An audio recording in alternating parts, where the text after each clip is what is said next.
Welcome to the deep dive. Today, we're looking at, well, a giant we all know, Amazon. We're going deep into how it evolved from this really groundbreaking company to, well, what some people are saying is a kind of a degraded marketplace now. Our main source here is a really interesting article, Why Amazon Sucks Now, by Hari from Economics Explained. It's quite critical. So, our mission today, let's unpack how Amazon went from that revolutionary idea to what Hari calls, pretty provocatively, an overpriced Temu. Okay, let's rewind a bit. Back to the start.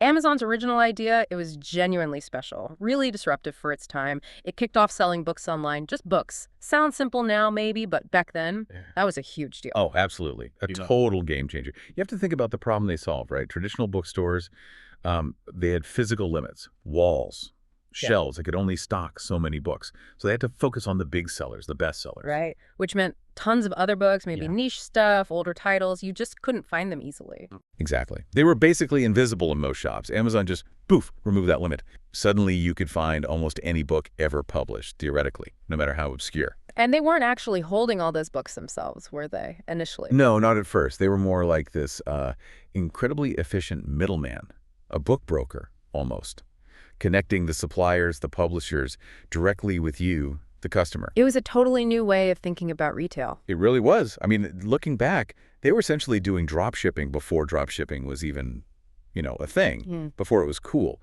Very little inventory in those early days, which meant much lower overhead. And massive convenience, that huge catalog. Exactly. No physical store limitations. And Jeff Bezos picking books. That was strategic, wasn't it? Given how the web was exploding back then. Oh, incredibly strategic. Web use was growing, what, like 2,300% in the 90s?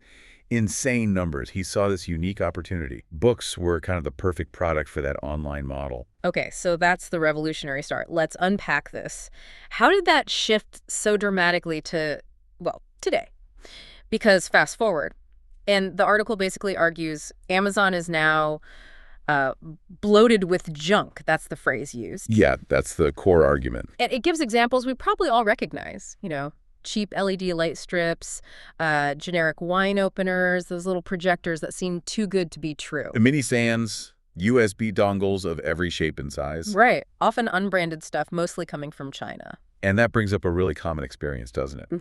These things often look quite polished, almost premium in the photos online. Yeah, the listings look great. But then they arrive and they break easily, or they just don't perform like you expect. It happens a lot. Way too often. And the article points out the markup. Apparently, these things can cost less than $1 on sites like Alibaba. Yeah, pennies sometimes. But they sell for, what, $10, $15, $20 on Amazon? Easily. Sometimes more. And the source really pins this shift on the rise of third-party dropshippers flooding the platform. Okay, so drop shipping. Let's break that down a bit. How does that actually work on Amazon today, and what does it mean for what we see? Well, it's maybe not always pure drop shipping in the classic sense, but variations of it are definitely dominating the marketplace now. The basic process described is sellers find products that are trending. Maybe they see them on TikTok or use Google Trends, something like that. Right, they spot something getting popular. Then they go to a site like Alibaba, buy these things in bulk, often very cheaply, and then they list them on Amazon, usually with that big markup, 10x, 20x the original cost. So even if the products sometimes end up in an Amazon warehouse fulfilled by Amazon, FBA, the sellers themselves, didn't design them or make them. No, not usually. They're essentially just finding and moving existing goods.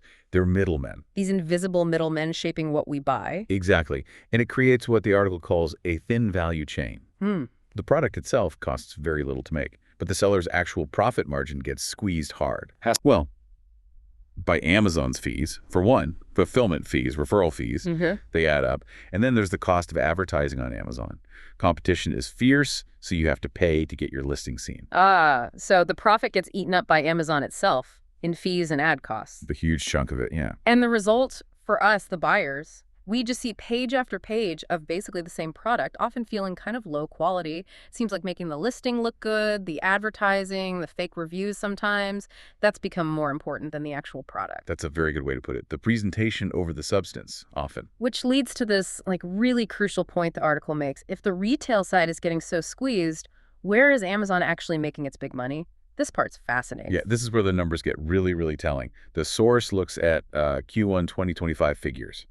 Amazon's retail revenue. So the money from selling stuff was huge. $126.4 billion.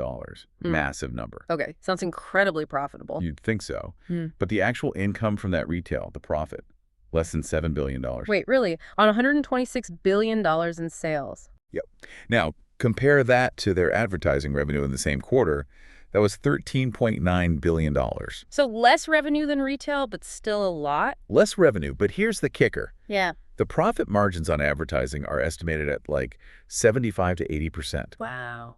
Which means that $13.9 billion in ad revenue translates to roughly $11 billion in pure profit. Okay, hold on. So they made $11 billion profit from ads, but less than $7 billion profit from actually selling all that stuff. That's the core insight. Amazon makes significantly more profit from selling ads on its platform than it does from its main retail business. That's kind of mind-blowing. It is. They've effectively become this advertising behemoth that also happens to run a massive online store.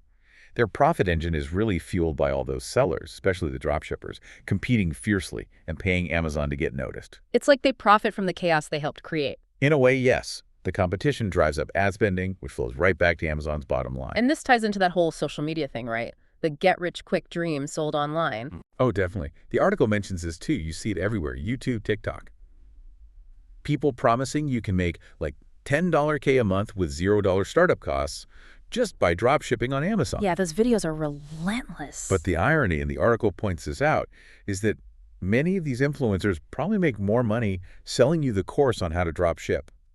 Selling the dream itself. Exactly. Than they ever made actually selling products. It's the classic gold rush analogy, right? Selling the shovels. Precisely. The people selling the courses, the software tools, the automation services, they are often the ones really cleaning up. Not necessarily all the hopefuls trying to dig for gold, new drop shippers. Because the reality for those sellers is just market saturation. Total saturation. Yeah. Dozens, maybe hundreds of sellers all trying to sell the exact same cheap widget they found on Alibaba. So margins become razor thin. You're competing purely on price and ad spend. And frankly, a lot of them probably fail. Okay, so the marketplace gets flooded, quality suffers, sellers struggle.